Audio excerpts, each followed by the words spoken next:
c'est Mathieu, on se retrouve pour une nouvelle vidéo dans laquelle je vais lire vos recommandations et cette fois ce sera des recommandations spécialement sur les animés. Donc du coup on se dirige tout de suite sur le site de Manga News, encore, voilà, toujours pas de réponse de pourquoi Manga News, mais donc du coup cette fois on va découvrir un premier animé qui s'appelle Rewrite. Le nom dit quelque chose mais pas plus que ça je vous avoue. Donc on va lire le synopsis, c'est un animé qui est récent vu qu'il est de 2016, donc c'est peut-être pour ça que j'ai dû le voir dans une news ou quoi que ce soit. Suite à une reforestation intensive, la ville de Kasamatsuri est envahie par les arbres et les fleurs. L'histoire nous entraîne dans le quotidien du lycéen Kotaro Tenuji, qui rejoint les autres membres du club d'occultisme de son lycée suite à divers phénomènes paranormaux. Cependant, l'adolescent était loin de se douter que derrière cet havre de paix qui entoure la ville de Kasamatsuri se cache un sombre secret. Ça me rappelle sur certains points l'animé que j'ai regardé il y a quelques temps, je crois que c'était l'année dernière. J'ai retrouvé le nom de l'animé dont je parlais, c'était Shinsekai Yori. C'est quoi les... Oh non, hein. En japonais c'est Shinsekai Yori ou en anglais, donc c'était From the New World. Donc c'était pareil, c'était une grosse partie de la population qui avait été disséminée suite à l'apparition de pouvoirs de télékinésie. Et en fait les jeunes vont découvrir qu'il y a des choses qui sont pas louches et ils peuvent trouver la vérité en sortant de leur ville tout simplement. On rappelle un petit peu cet animé mais il y a l'air d'avoir quand même une part différente. Après je sais pas quelle est cette vérité, ça peut changer de toute façon d'une histoire à l'autre. Donc vu que j'ai bien aimé From the New World, je pense que celui-là pourrait clairement me plaire. Pour l'animé suivant, je ne l'ai pas trouvé sur Manga News, donc je suis allée sur Google et donc là je suis tombée sur la page Wikipédia. Donc le titre original c'est Yaari Ore no Seishun Labu Kome wa Machigateiru, à mes souhaits. Et après il y a un titre un peu plus soft, My Teen Romantic Comedy Snafu. Alors voilà, je vous avoue, apparemment il est toujours en cours, enfin le roman est toujours en cours et l'animé date de 2013. Donc après, vraie fin, pas vraie fin, on ne sait pas. Donc le synopsis. Peu social, Ikigaya est un adolescent n'ayant jamais eu d'amis et portant un regard relativement négatif sur les autres lycéens. Pour changer sa vision du monde, son professeur le force à intégrer le club des volontaires tenu par une élève modèle nommée Yukino Shita. J'ai bien aimé juste Yukino parce que Yukino Shita je trouve que c'est long. Avec son franc-parler et sa rhétorique sarcastique, cette dernière saura tenir tête à Ikigaya sans pour autant réussir à modifier l'attitude de ces derniers. Malgré leurs avis divergents, ils essayeront ensemble de répondre aux attentes de leurs camarades qui n'hésiteront pas à leur demander de l'aide pour divers problèmes.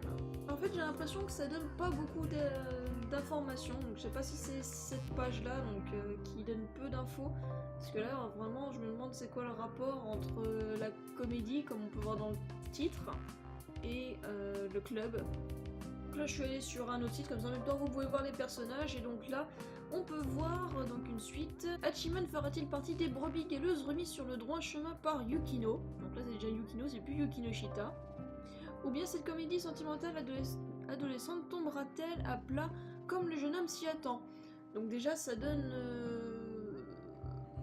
un autre point de vue, mais franchement je vois toujours pas le rapport avec la comédie. Je sais pas si c'est est-ce qu'ils vont faire une pièce de théâtre ou est-ce que lui va se forcer à jouer la comédie pour être plus sociable. Voilà, je vous avoue, je sais pas du tout. Donc je le regarderai peut-être un jour, mais j'ai pas un avis à vous donner. Si vous en avez un, n'hésitez pas à donner plus d'informations dans les commentaires, ça permettra aux autres personnes qui regardent ces vidéos ainsi qu'à moi d'en savoir plus. Suivant pareil, je me suis rendu sur Wikipédia et il s'agit de Serei no Moribito. C'est un animé qui date de 2007, donc c'est un petit peu plus ancien, c'est quand même...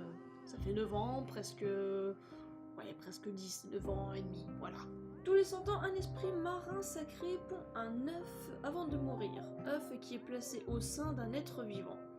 Cette fois, le destin a choisi Chagugu, second prince du royaume impérial Yogo, pour être le réceptacle de cet œuf et devenir ainsi gardien de l'esprit sacré. Mais au sein de la cour impériale, on pense que le prince est possédé par le démon, autrefois vaincu par le fondateur de l'Empire. L'empereur se voit contraint, pour sauver l'Empire, de faire assassiner son fils. Ah oui, quand même. Mais Shagumu est sauvé par une guerrière au passé mystérieux du nom de Barusa, qui accepte de prendre à sa charge la protection du jeune prince à la demande de l'impératrice et de l'emmener vivre avec elle. Les deux fuyards, tentant d'échapper à la cour impériale, quittent alors le palais et entament ensemble une course pour leur survie. Je trouve ça assez intéressant. Après, est-ce que franchement l'œuf qu'il a en lui aura un impact? Est-ce que ça va lui donner, je sais pas, des pouvoirs? Parce que là je vois que c'est marqué aventure fantasy, donc je pense que c'est plus par rapport à l'esprit marin sacré qui pond les œufs, ou alors est-ce que ça va lui donner des capacités, etc. Alors en tout cas je vois qu'il y a un éditeur assez sympathique, Square Enix, donc ouais, faut voir. Je pourrais le regarder un de ces quatre. Après je sais pas si vous l'avez vu pour me dire si effectivement c'est un bon animé, ou bien je vois qu'il y a un manga, ou si c'est un bon manga. N'hésitez pas à le dire dans les commentaires. En tout cas c'est vrai que l'histoire a l'air assez intéressante, ça fait vraiment aventure fantasy comme c'est marqué sur le côté, moi j'aime bien ça. Je voulais aller sur un autre site que Wikipédia, mais à chaque fois les autres résumés sont extrêmement longs et ça m'énerve. Là au moins c'est assez court, donc comme ça en dit pas trop, mais en même temps peut-être pas assez, certes, mais voilà, on va voir ce que ça donne. Donc là c'est le dernier que je vous présente aujourd'hui, il s'agit de Kaze no Stigma. C'est un animé qui date de 2007 également, donc il y a 9 ans aussi, ça c'était du printemps 2007. Donc on va regarder ça tout de suite. Il y a combien d'épisodes? 24. C'est vrai que j'ai pas regardé le nombre d'épisodes parce que c'est vrai que ça peut être intéressant. Moi j'aime pas les animés trop longs, donc quand c'est 12-24 je trouve ça top. Éventuellement 50, mais si ça va au-dessus de 50, je vous avoue je laisse tomber. J'ai pas envie de me prendre la tête avec des longs animés. 4 ans plus tôt, Kazuma Kanagi perdit contre sa cousine Ayano Kanagi lors du combat de succession pour l'Enraya. Je vous avoue, si je me plante dans la prononciation, n'en voulez pas. Une épée transmise dans la famille Kanagi. Sa défaite ainsi que son absence de talent pour l'Enjutsu, l'art du feu. Oui, donc ça doit être Enraya. Je sais pas. Donc l'art du feu, la spécialité des Kanagi, aboutit à son bannissement de la famille. Ah ouais, alors en plus d'être nul, il perd l'héritage, en plus il se fait bannir. C'est chaud quand même. Hein. Aujourd'hui, Kazuma revient en tant que Kazuma Yagami, l'expert de Fujutsu, l'art du vent. Il est beaucoup plus puissant et ne considère plus le clan Kanagi comme sa famille, ceci à l'exception de Ren Kanagi, son petit frère. Donc là, c'est vrai qu'on n'a pas beaucoup d'informations parce qu'on sait pas pourquoi au final il doit être doué pour le vent, donc il veut certainement un peu se prendre sa revanche.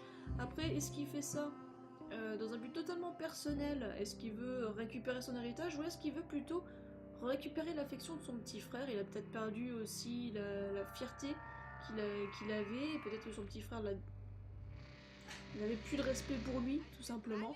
Donc, voir, faut jusqu'au savoir. 24 épisodes, je peux se passer pas mal de petites péripéties, etc. Ça peut être sympa. Moi, je pense que ça va être un animé que je regarderai. Donc je vais me le noter dans un coin et de toute façon ce sera dans la vidéo, comme ça je pourrai le retrouver. Donc voilà, je vous parle que de 4 synopsis aujourd'hui, donc de 4 histoires, tout simplement pour essayer de réduire le temps des vidéos, pour que ce soit pas non plus des vidéos trop longues. En tous les cas, moi c'est toujours un plaisir pour moi de faire ce type de vidéos, d'autant plus que j'ai l'impression qu'elles vous plaisent aussi, donc quand je lis vos recommandations, ça me permet de garder un lien avec vous et en même temps de découvrir et de vous faire découvrir des œuvres, donc je trouve ça hyper sympa. En tout cas, si cette vidéo vous a plu, n'hésitez pas à laisser un pouce bleu. On se retrouvera très vite pour une prochaine vidéo donc où je lis vos recommandations, certainement sur les mangas français. On verra à ce moment-là. En tout cas, je vous remercie d'avoir regardé et on se retrouve très vite. Salut!